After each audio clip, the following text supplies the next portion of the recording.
Halo lagi. Ya ampun nih balik mulu loh. Jadi sebenarnya tadi tuh kan udah live ya kan, live sama ID Derms. Terus udah gitu HP-nya crash dong. Jadinya nggak bisa di save. Hai Bastian, hai Dr. Henry. Aku baru ngomong kalau ternyata tadi tuh nggak bisa di save obrolannya, semua informasinya karena crash handphone saya. Jadi hari ini balik lagi, kita langsung singkat aja mau ngebahas masalah skincare aman di masa kehamilan ya. Aku langsung ngajak join dulu. Ngajak join Dokter Ruri, spesialis kulit dan kelamin. Hai, again, hai dok. Halo, Dokter Moni. Ketahuan, Kita ketemu ketahuan lagi. kita nggak ada kerjaan sampai masih harus live lagi gara-gara Ya. handphone aku. Mohon Demi maaf ya dok. viewers, demi edukasi dan informasi. Demi edukasi dan informasi, astaga. Oke, jadi sebentar aku Oke. tulis. Biar cepat aku tulis dulu kalau topiknya hari ini adalah skincare aman Untuk kehamilan. untuk kehamilan.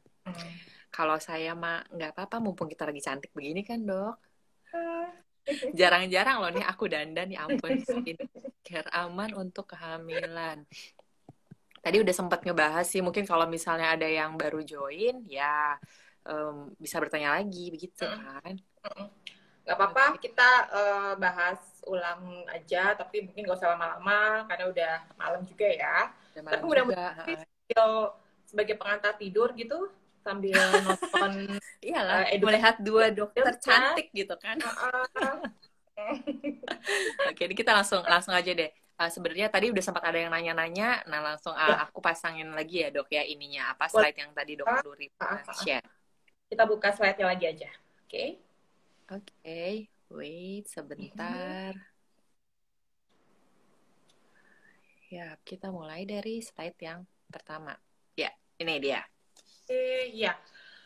Nah, jadi kita sih ngebahas tentang keamanan skincare dalam kehamilan. Cuman ini aku mau kasih tahu dulu kalau wanita yang hamil itu memang secara fisiologis dia akan ngalamin banyak perubahan ya dalam tubuhnya dia, termasuk juga organ kulit gitu ya. Nah, sebetulnya sih secara garis besar perubahan di kulit pada kehamilan itu dibagi menjadi tiga.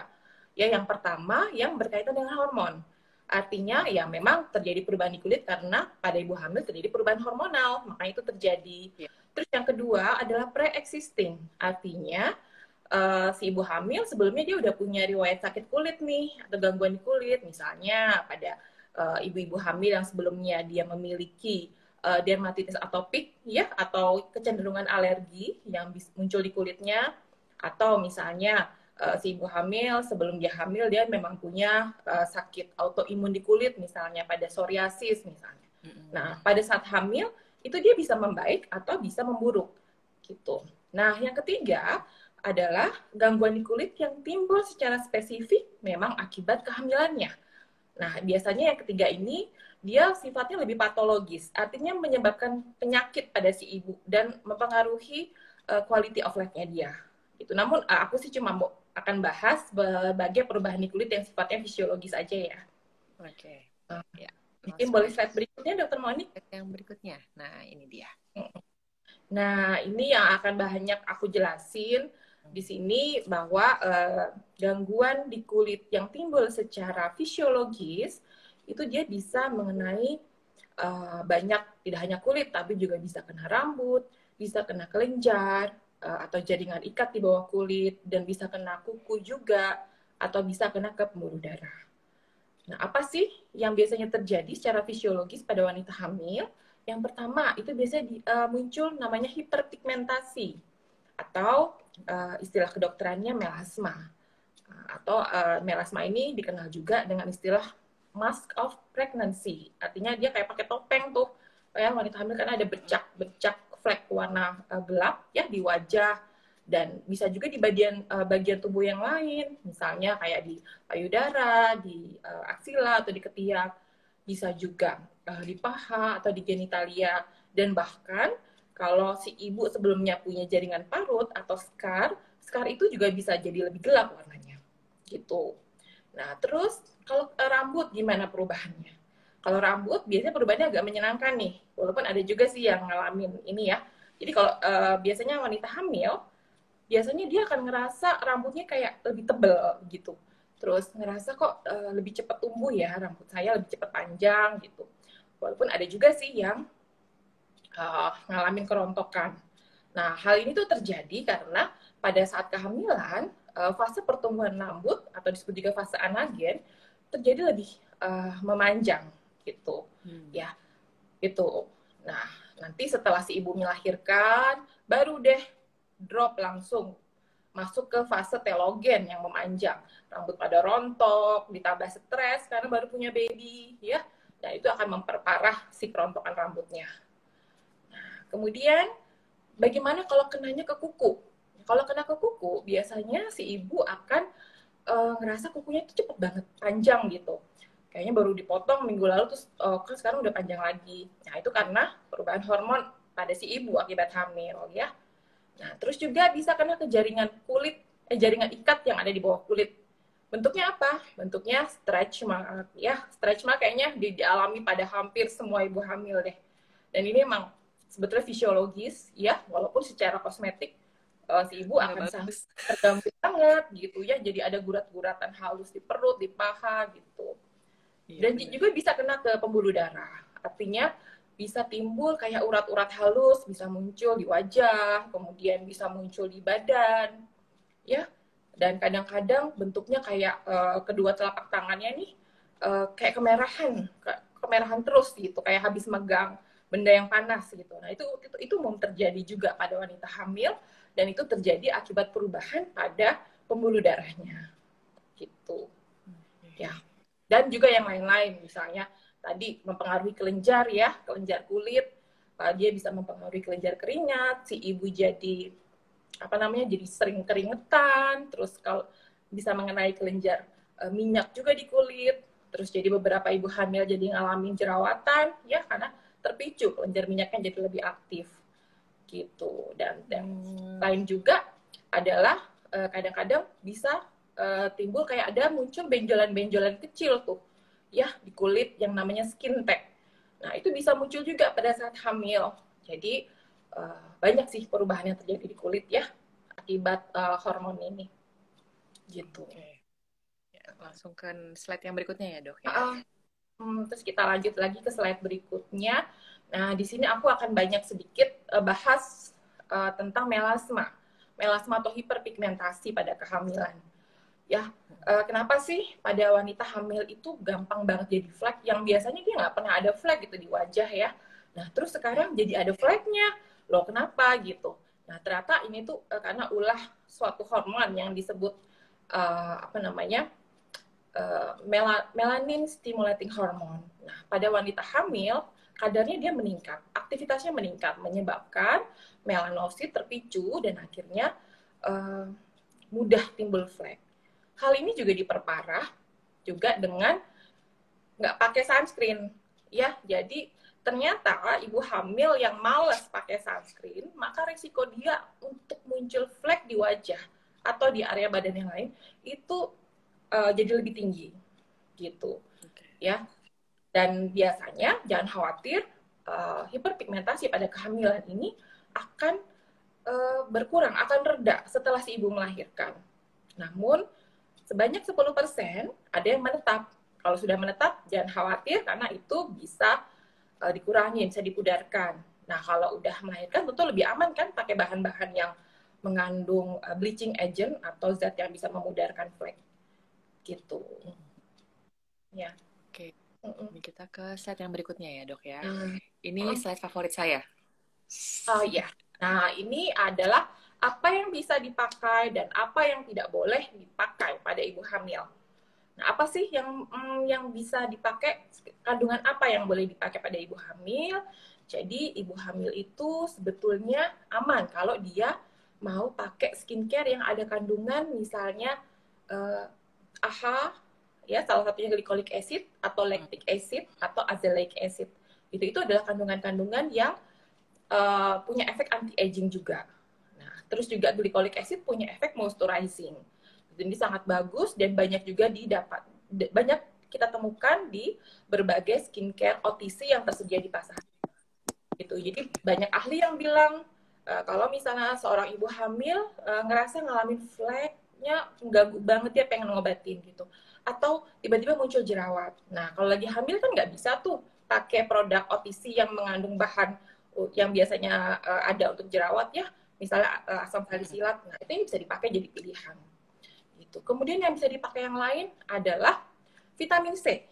Nah, ini vitamin C ternyata aman untuk ibu hamil. Jadi, kalau jangan ragu, kalau punya serum vitamin C atau essence yang mengandung vitamin C itu masih bisa dipakai. Vitamin C juga punya efek untuk membantu memudarkan hiperpigmentasi. Ya, jadi itu lebih aman dipakai. Kemudian apalagi yang boleh dipakai? Sunscreen tentunya. Ya, nanti pada slide selanjutnya saya akan jelaskan sunscreen yang seperti apa sih yang boleh dipakai pada saat hamil dan sunscreen yang seperti apa yang nggak boleh dipakai. Ya, jadi wanita hamil pun tetap harus pakai sunscreen. Gitu. Lalu apa yang nggak boleh dipakai? Yang nggak boleh dipakai adalah semua skincare yang dia mengandung asam salisilat. Ya, asam salisilat kita tahu itu diizinkan, diperbolehkan ada di dalam skincare produk yang banyak di pasaran, ya, dan sangat bagus untuk mengobati, untuk mengeringkan jerawat. Ya, kemudian yang nggak boleh dipakai lagi adalah yang mengandung retinol. Ya, retinol adalah derivat vitamin A. Sebetulnya sih penelitiannya bilang retinol yang membahayakan janin itu adalah yang dia dikonsumsi. Tapi karena sampai saat ini belum bisa dijamin keamanannya, untuk wanita hamil sebaiknya retinol yang dioleskan secara topikal pun jangan digunakan dulu. Gitu. Walaupun dia punya efek anti aging yang sangat baik. Gitu. Kemudian juga produk-produk yang mengandung paraben, misalnya ya.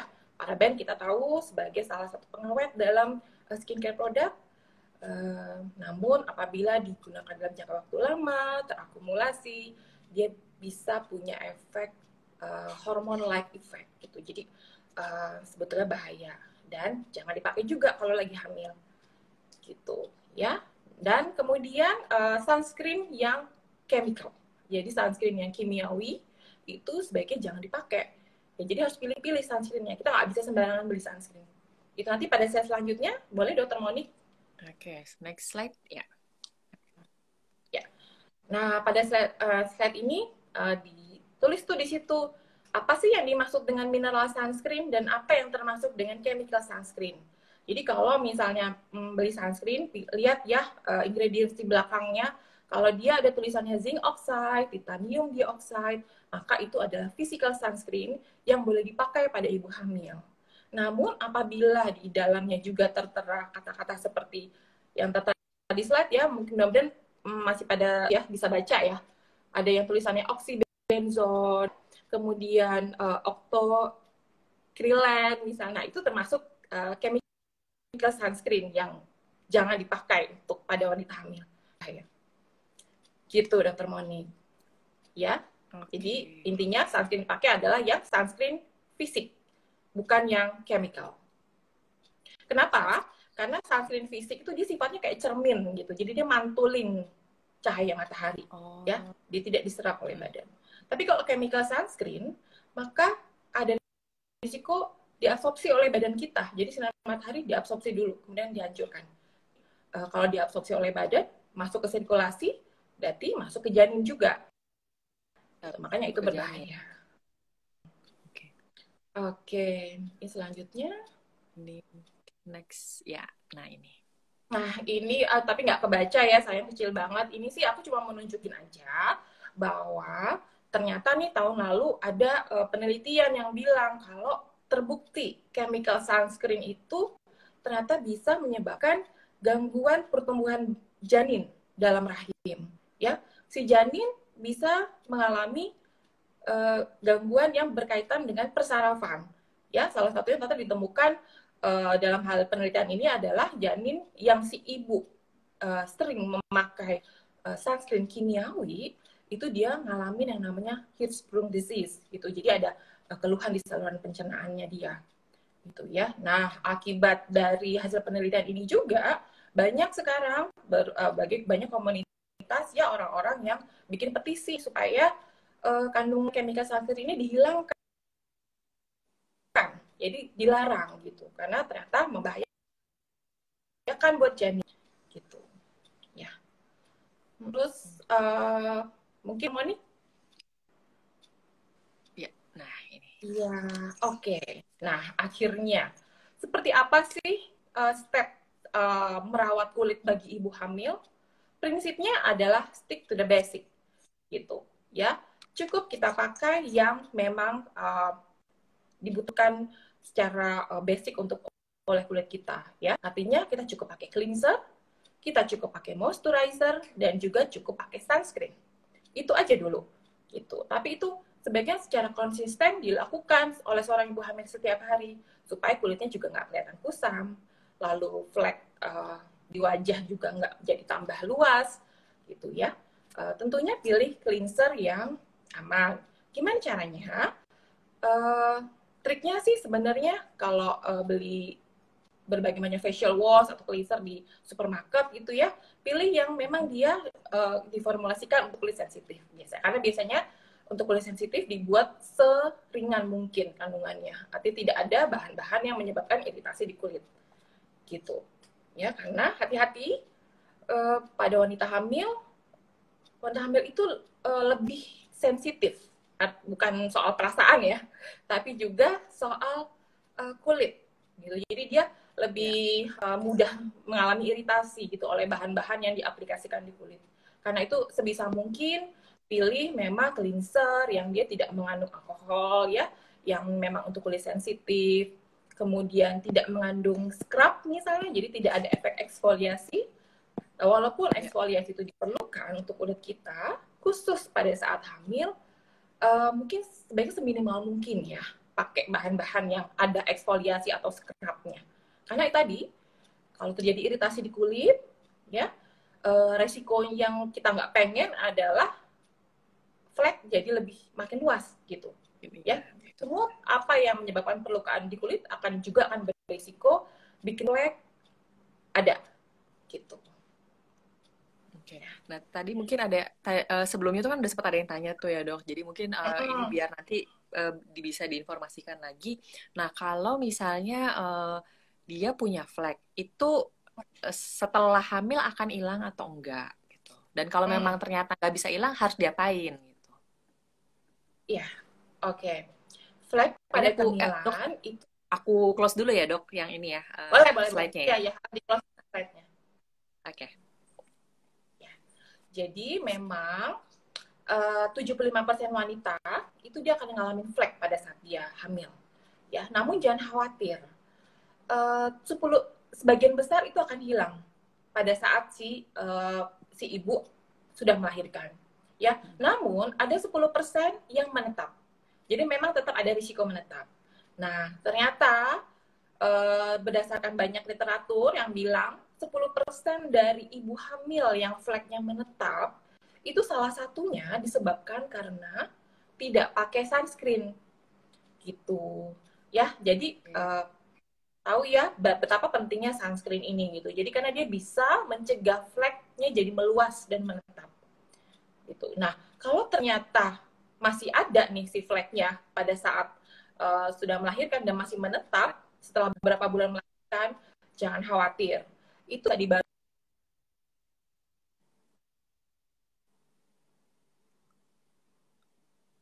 Halo, Dok. Tentunya harus ke dokter spesialis kulit, konsultasi dulu ya, nanti dokter spesialis kulit akan mulai memberikan berbagai pilihan tuh apa aja yang bisa itu. Jadi banyak sih berbagai ingredients mulai dari hydroquinone, terus kojic acid, arbutin, bahkan juga gitu. Kadang-kadang cukup bandel gitu ya, dokter kulit akan mengkombinasikan juga dengan berbagai tindakan misalnya. Ya. bisa menjawab ya. Tapi itu semua nanti kalau sudah melahirkan ya dok ya, jadi artinya nggak bisa dilakukan terapi yang menggunakan hidrokinon dan apapun itu selama masih hamil ya dok? Ya, nah berkaitan dengan hidroquinone ini ada hal yang penting juga ya. Jadi kan hidroquinone itu kan benar-benar nggak boleh banget dipakai ya pada saat hamil. Karena memang terbukti itu hidroquinone walaupun digunakan secara topikal, artinya dioleskan di kulit, tapi dia sebanyak 35-45% itu punya risiko untuk masuk ke sirkulasi darah. Ya, artinya kalau masuk ke sirkulasi darah, dia akan masuk juga ke plasenta, lalu bisa kena ke janin, gitu. Ya, jadi ibu hamil sangat nggak boleh pakai hidroquinone. Gitu. Ya. Ibu hamil nggak boleh pakai hidrokinon. Nah, tadi juga dokter Rudi udah sempat menjelaskan perawatan apa sih yang boleh dilakukan kalau selama hamil. Perawatan. Oke. Ini banyak juga sih yang nanya ya ke saya kalau saya praktek gitu ya. Kalau lagi hamil boleh nggak sih laser misalnya gitu, boleh nggak sih filler gitu. Nah, pada prinsipnya semua tindakan yang tujuannya untuk estetika atau memperindah gitu ya, dan dilakukan secara semi invasif atau invasif, artinya yang membuat perlukaan di kulit itu sebisa mungkin ditunda dulu ya, sampai kira-kira 3 sampai 6 bulan setelah melahirkan. Lalu tindakan apa yang diperbolehkan? Para ahli bilang tindakan-tindakan yang sifatnya membuat si ibu merasa rileks, lalu juga sekaligus membersihkan kulitnya secara mendalam itu tetap masih bisa dilakukan. Misalnya kayak facial atau tindakan ringan seperti mikrodermabrasi itu masih boleh dilakukan. Gitu. Karena itu tidak semi invasif, tidak melukai kulit dan juga memberikan efek nyaman buat si ibu ya, efek rileks, dan itu tentu manfaatnya sangat baik gitu. Namun kalau ingin melakukan hal itu, pengen facial gitu ya, pengen di mikrodermabrasi, tetap kita harus hati-hati, harus tanya sama beautician, sama dokter yang ada di klinik itu, tanya kan apa sih obat yang dipakai, serum apa yang dioleskan setelah facial misalnya gitu ya. Walaupun kelihatannya prosedur ringan, tapi ya kita tetap harus hati-hati juga. Ya, tapi kalau untuk tindakan-tindakan yang sampai misalnya injeksi entah itu filler atau injeksi untuk menghilangkan kerutan dengan botox, nah itu sebaiknya ditunda dulu ya, walaupun sebetulnya belum ada sih penelitian yang bilang bahwa injeksi botox atau injeksi filler itu ternyata membahayakan janin gitu. Nah, itu belum ada yang bilang seperti itu, dan penelitiannya pun juga belum ada. Tapi kita harus hati-hati.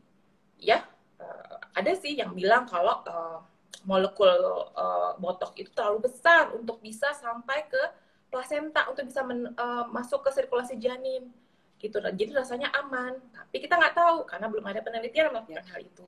Jadi tetap sebaiknya dihindari. Mendingan jangan coba-coba gitu lah ya. Iya, benar. Ini ada juga yang bertanya nih, dok, bagaimana pengobatan akne pada ibu hamil? Nah, iya. Akne adalah salah satu masalah kulit yang sering timbul juga pada wanita hamil akibat perubahan hormon. Kalau untuk menghilangkan jerawat, kita memang harus hati-hati ya kalau pada ibu hamil. Biasanya kan kalau lagi nggak hamil, bisa tuh beli obat OTC yang mengandung asam salisilat gitu misalnya, dioleskan. Nah, tapi kalau hamil nggak bisa karena asam salisilat ada risiko membahayakan janin juga. Jadi pilihan yang bisa dipakai adalah misalnya pakai skincare yang mengandung AHA ya, atau glycolic acid gitu, atau lactic acid. Nah, itu bisa membantu juga untuk mengeringkan jerawat. Gitu. Jadi itu bisa jadi pilihan. Gitu. Memang kalau muncul jerawat, sebaiknya sih jangan didiemin ya, karena nanti bisa berisiko jadi scar. Ya, tapi ya karena lagi hamil, kita tetap harus milih-milih dong ya obatnya. Jadi tadi yang saya rekomendasikan sih kita bisa pakai skincare yang ada AHA-nya, atau glycolic acid ya, atau lactic acid. Tapi jangan pakai yang ada asam salisilat atau misalnya benzoil peroksida gitu. Itu kan umum ya, banyak bisa dibeli bebas juga. Bebas. Jadi memang harus tahu banget ingredients-nya tuh apa. Kalau memang nggak yakin, konsultasi ke spesialis kulit ya, daripada Nah, browsing. Kadang-kadang browsing ada yang salah kan, kita nggak tahu juga. iya, Iya, iya, iya. benar. Oke, tadi juga ada yang tanya nih dok, kalau misalnya ternyata pas lagi hamil, terus biasanya sebelumnya tuh nggak kenapa-napa, tapi kalau misalnya pakai anting atau pakai kalung gitu, terus jadi gatal-gatal, kalau minum CTM tuh boleh nggak sih dok? Gitu. Ya, oke.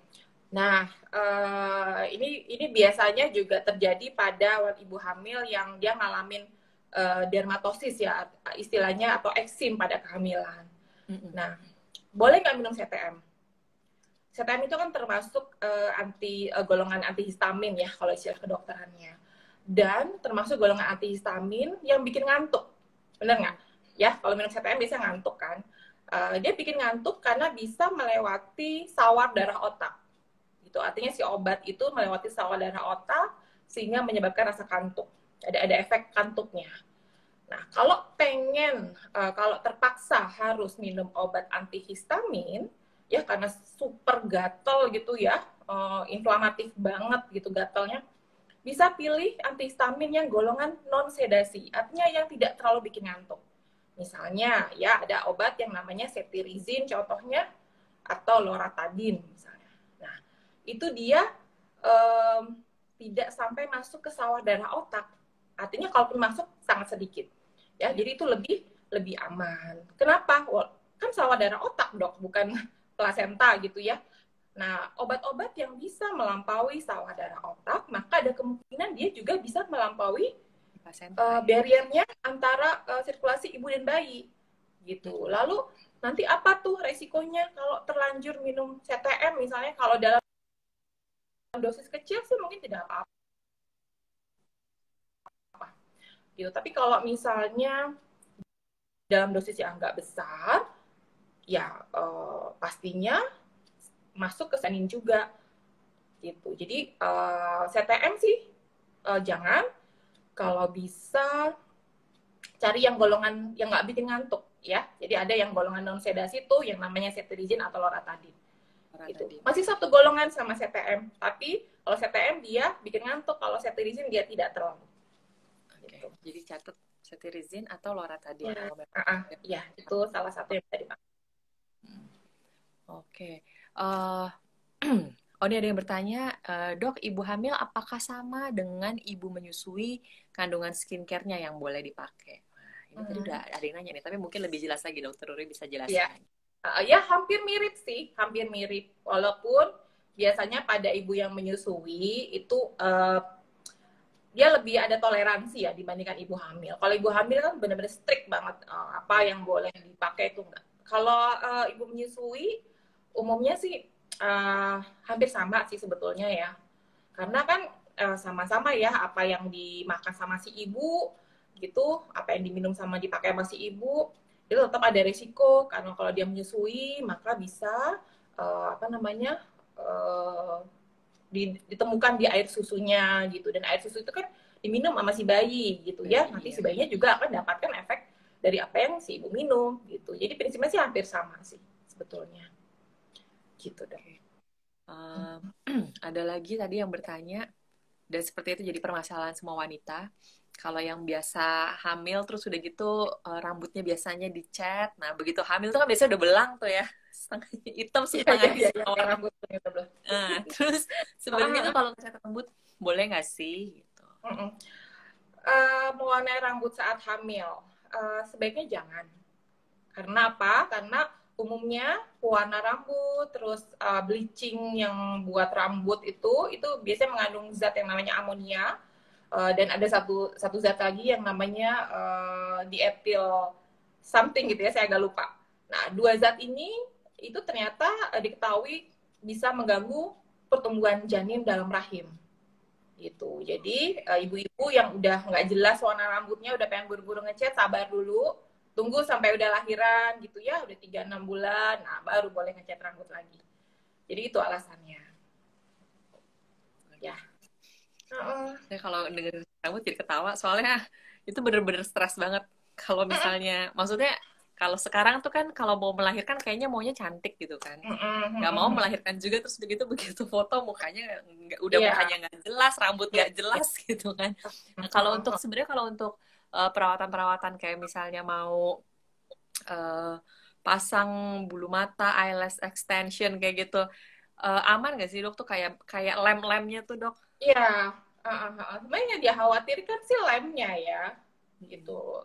Karena lemnya kan pertama kan dia bisa terhirup gitu kan, terhirup oleh kita gitu. Walaupun lemnya mungkin cuma nempel, tapi dia bisa terhirup gitu. Kalau misalnya lem yang dipakai banyak, ya itu bisa bahaya juga. Terus juga apa namanya, kayak apa namanya, extension bulu mata, terus juga apa extension rambut kayak gitu-gitu sih sangat dianjurkan untuk ditunda ya sampai setelah selesai melahirkan ya, karena alasan-alasan yang tadi gitu. Selain itu juga kadang-kadang kan setelah selesai, karena saya juga ada pengalaman extension ya, jadi tahu kalau habis di extension itu kan mata tuh rasanya perih banget gitu loh. Nah, kadang-kadang kemerahan. Perih banget. Dan itu kan sangat, itu nyeri banget loh. Kadang-kadang beberapa ibu hamil mungkin nggak tahan gitu sama nyerinya. Dan nanti kalau misalnya dia lakukannya, takutnya terjadi kontraksi gitu kan. Jadi ya yang menghindari hal itu sih sebenarnya. Gitu. Ya ada yang nanya ya. Nah ini ada yang nanya nih, kalau menyusui biasanya terjadi kerontokan. Ada bahan yang aman nggak digunakan? Oh iya, coba. Ya, biasanya kan rontok terus bingung tuh, stres banget ibu-ibu habis melahirkan. Ya benar-benar ini sama seperti yang tadi saya udah sempat jelasin juga. Biasanya kalau pada ibu yang baru melahirkan, yang sedang menyusui, itu memang terjadi kerontokan rambut yang sangat hebat gitu. Itu sebetulnya hal yang fisiologis. Artinya memang normal terjadi gitu pada ibu yang baru melahirkan dan sedang menyusui. Itu terjadi karena si rambut itu dia jatuh ke dalam fase telogen. Artinya ya, jadi pada fase itu rambut tuh istirahat gitu, artinya dia nggak bertumbuh. Nah itu biasanya bikin kerontokan. Udah itu kan ditambah stres ya, stres karena harus bangun malam terus, ya nyusuin si baby dan sebagainya. Lalu bahan apa yang aman digunakan? Sebetulnya sih ada beberapa ingredients gitu yang bisa membantu untuk apa namanya, yang sifatnya vasodilatasi sehingga dia membantu untuk meningkatkan nutrisi ke kulit kepala. Salah satu yang sering digunakan oleh dokter spesialis kulit adalah minoxidil. Ya, mungkin pernah dengar. Iya, tapi minoxidil ini adalah bahan yang sebetulnya tergolong obat ya, dan hanya bisa didapatkan melalui resep dokter. Gitu. Cuman kalau pada ibu yang sedang menyusui, ada kekhawatiran sih minoxidil ini juga bisa didapatkan di ASI gitu. Jadi untuk amannya sih si ibu bisa juga dibantu dengan konsumsi suplemen misalnya mengandung zinc. Ya, suplemen mengandung zinc itu dianjurkan dan aman untuk menyusui, bahkan bisa membantu karena kan itu salah satu mineral penting buat tubuh kita. Ya, jadi itu saya sering anjurkan juga untuk pasien-pasien yang sedang menyusui ya. Sebetulnya sih harusnya sih pakai yang dioleskan secara topikal, yang dioleskan kulit kepala ya. Cuma karena masih menyusui, jadi harus hati-hati. Ya, gitu. Kadang-kadang tuh malah ada, kalau saya nggak salah ya dok, itu pernah ada loh. Maksudnya yang minoxidil itu tuh bisa dijual bebas kan. Cuma mungkin kalau orang-orang nggak tahu, kalau nggak dokter Uli barusan bilang, ya itu kan bisa bahaya juga gitu kan. Mereka bisa beli dengan bebas itu minoxidil tuh yang saya baca. Iya benar. Itu kelemahan di kita sih. Kita bahan-bahan yang sebetulnya harus pakai resep kadang-kadang masih bisa didapatkan secara bebas di apotek. Iya. Memang. Oh ya, aku tadi agak scroll ke atas, terus ada yang kelewatan pertanyaan nih. Nah, katanya kalau laser ya dok buat ibu hamil, ya. Kalau laser saya pernah baca sih, sebetulnya kalau laser dia tujuannya misalnya laser untuk tujuan misalnya ngilangin semacam benjolan kecil di kulit gitu ya, misalnya pada keratosis, itu sebenarnya masih boleh masih dikategorikan cukup aman untuk hamil. Namun sekali lagi tindakan-tindakan laser kalau itu tujuannya untuk kecantikan, untuk rejuvenation, untuk ngilangin flek misalnya, nah itu sih sebisa mungkin dihindari dulu, sebisa mungkin ditunda dulu. Ya, walaupun apakah aman atau untuk ibu hamil atau tidak belum belum terbukti sih. Ya, secara penelitian belum terbukti, tapi untuk bijaknya dihindari gitu. Ya. Terus satu lagi yang nih yang kelewatan juga. Dok, boleh nggak untuk lecet-lecet di bagian paha pakai steroid? Oke. Nah, lecetnya gara-gara apa dulu nih? Gitu ya. Kalau lecetnya di paha, misalnya karena dia digaruk-garuk sampai lecet karena gatel gitu. Nah, itu sebetulnya baiknya sih harus konsultasi ya ke dokter spesialis kulit gitu. Nah, sekarang juga gampang, nggak susah nyari dokter spesialis kulit. Tinggal buka tuh website Perdoski, perdoski.id. Di situ nanti ada kolom namanya Find a Dermatologist. Jadi tinggal cari dermatologis apa yang ada yang terdekat di kotamu.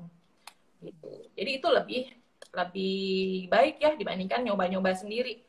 Gitu. Jadi lebih baik konsultasi dulu ke dokter spesialis kulit. Karena kan nggak tahu ya gatalnya karena apa ya. Kalau gatalnya karena alergi karena bisa, ya karena jamur bisa. Ini ada lagi yang tanya nih dok. Dok, kalau obat minum pada busui kan tadi dijelaskan masih dibatasi. Kalau untuk krimnya bagaimana dok? Masih terbatas seperti pada ibu hamil juga nggak? Atau udah bebas? Nih kayaknya tadi mungkin baru join nih. Tadi udah sempat dijawab nih. Ya, oke. Kalau krim, nah tergantung apa, krim apa nih yang mau dipakai. Apakah yang dipakai krim racikan dari dokter yang isinya obat, atau krim skincare yang bisa dibeli bebas di pasaran. Ya, tetap harus kita memperhatikan ingredients-nya. Ya, tadi saya udah sempat lihat tampilkan juga slide-nya, ingredients apa yang masih boleh. Ya, kalau misalnya dia pengen dapat efek anti-aging, ya. Dan sebetulnya sih kalau efek anti-aging itu paling bagus pakai ingredients yang misalnya salah satu contohnya retinol gitu ya. Kalau pada busui sebetulnya sih nggak dilarang penggunaan retinol ini gitu ya. Oke. Sebelumnya tuh juga sempat ada yang nanya deh dok, tapi mungkin nggak ada di sini nih dok. Kalau soal apa krim-krim ya, krim atau minuman yang mengandung kayak kolagen gitu, itu sebenarnya boleh nggak sih dok diminum oleh ibu hamil? Minuman yang mengandung kolagen. Sampai saat ini ya walaupun nggak hanya pada ibu hamil sih ya, pada orang pada umumnya juga sebetulnya konsumsi kolagen. Kalau dia tujuannya apa nih dapat kolagen? Tujuannya supaya kolagen di kulitnya bertambah dengan cara minum kolagen, ataukah dia pengen dapat manfaat yang lain. Jadi tergantung manfaat apa yang pengen dia dapat. Jadi kolagen yang dikonsumsi itu sampai saat ini sih belum terbukti ya. Memang kolagen itu benar-benar bisa meningkatkan kolagen yang ada di kulit kita. Karena kebanyakan sih umumnya suplemen mengandung kolagen itu juga dia sebetulnya banyakkan mengandung antioksidan. Ya, antioksidan. Jadi dan kalau untuk tadi ibu hamil ya? Atau ibu? Iya, tadi nanya sih ibu hamil ya, tapi ini yang di sebelumnya cuma aku udah catat tadi. Ya, kalau pada ibu hamil sih suplemen seperti itu nggak terlalu perlu banget dan sebaiknya sih nggak usah ya, nggak usah karena untuk mengurangi resiko janin terpapar oleh banyak bahan-bahan yang tidak perlu gitu. Ya jadi kalau untuk suplemen kolagen tunda dulu deh setelah dia melahirkan gitu. Pertanyaan masih ada pertanyaan lagi? Nggak kerasa ya, kita udah 30 menit nih. Iya, tadi ngomongnya kayak mau 30 menit aja gitu. Ini sih belum ada pertanyaan lagi sih dok, belum ada pertanyaan lagi. Mungkin kalau yang dibahas tadi, tadi sebelumnya sempat ada yang tanya, kalau untuk pemakaian toner atau essence gitu, karena mungkin udah terbiasa ya, walaupun kayak saya aja tuh habis cuci muka pasti pakai toner. Nah itu sebenarnya ada nggak sih toner yang aman untuk ibu hamil? Kalau serum kan serum vitamin C tadi boleh gitu kan ya? Kalau toner, kebanyakan toner itu kan dia mengandung alkohol ya kadang-kadang ya toner. Dan hati-hati pada penggunaan toner kalau dia mengandung bahan yang sifatnya iritatif di kulit. Jadi mungkin saya lebih anjurkan untuk kita stick to the basic aja gitu. Jadi setelah pakai cleanser, Ya, langsung pakai moisturizer aja gitu, nggak perlu di layering lagi pakai toner. Jadi toner kebanyakan mengandung banyak iritatif ya yang saya ketahui. Jadi itu mungkin bisa di skip dulu. Ya, essence boleh tergantung ingredientsnya apa. Ya, kalau ingredientsnya dia misalnya kandungannya vitamin C, boleh-boleh aja. Gitu. Tapi kalau ingredientsnya ada retinol, ya hati-hati gitu ya. Jadi Ya, tergantung ini ada lagi yang oh em, yang dari Aurora itu yang tadi bertanya, terima kasih ya dok. Jadi kalau krim retinol pada ibu menyusui boleh ya gitu? Retinol pada ibu menyusui masih boleh ya, pada ibu menyusui. Tapi hati-hati tentunya pada ibu hamil gitu. Kalau ibu Ya. hamil memang harus hati-hati. Mungkin yang harus tahu kenapa sih kok nggak banyak penelitiannya untuk ibu hamil, karena nggak ada ibu hamil yang mau diteliti ya, nggak ada ibu hamil yang mau jadi bahan percobaan. Siapa yang mau jadi kerja Nah, percobaannya kan? ya kan kalau orang Makanya nggak tahu kayak masih nggak ada sih ya. penelitiannya. Ya, Jadi masih sangat kurang memang. benar-benar. Gitu. Nah, ini ada lagi yang bertanya. Nah, itu dok kalau mengandung alkohol dan ada parabennya, kalau pas hamil, jadi lebih baik berhenti aja ya dok ya? Ya, lebih baik berhenti. Lebih baik berhenti. Ya, karena alasan yang tadi ya bisa bikin iritasi di kulit dan paraben juga kayak dalam jangka waktu lama setiap hari bisa terakumulasi, di sebaiknya berhenti gitu ya. Stok kebetulan nih kalau yang pengen tahu lebih banyak tentang retinol besok ya dokter Monik ya. Ada pembahasan khusus tentang retinol. Iya, mengenai retinol 101. Nah, itu semua lah mau tanya soal retinol, karena bagaimanapun kan orang tetap penasaran ya soal retinol ini nih ya. Bisa atau enggak sih dipakai gitu. Seberapa sih, karena harus diakui dengan banyaknya perkembangan teknologi dan kemajuan-kemajuan dunia perskincarean, retinol itu tuh bisa dibeli di mana aja gitu kalau menurut saya. Jadi kita harus tahu sih benar-benar dari sumbernya, dari spesialis kulit, retinol yang aman itu yang seperti apa, bisa dibeli di mana gitu, penggunaannya gitu kali ya dok ya. Betul ya. Jadi besok jangan lupa nonton tentang itu ya di jam 8 ya. Jam 8 di ID Derms tentunya. Oke, dok, ini kayaknya sudah mendekati malam. Terima kasih udah bersedia. Sama-sama dok. Terima kasih banget ya. Jangan bosan, nanti kita akan berdiskusi lagi di ID Derms. Oke, nah buat semuanya yang udah join, terima kasih juga. Jangan lupa buat follow di @id.derms. Terus udah gitu, kalau mau bertanya-tanya juga mengenai masalah kulit, bisa di @perdoski.id ya dok ya. Ya, betul. Oke, besok jangan lupa juga jam 8 di @id.derms. Nah, membahas masalah retinol 101. Nah, nanti ada hostnya Maria Rahajeng, terus narasumbernya dokter Stanley SPKK gitu. Ya, terima kasih buat dokter Ruri. Ya, sama-sama dokter Monik. Banyak ya. Iya. Terima kasih juga ya buat semuanya. Selamat malam. Terima kasih sudah bergabung.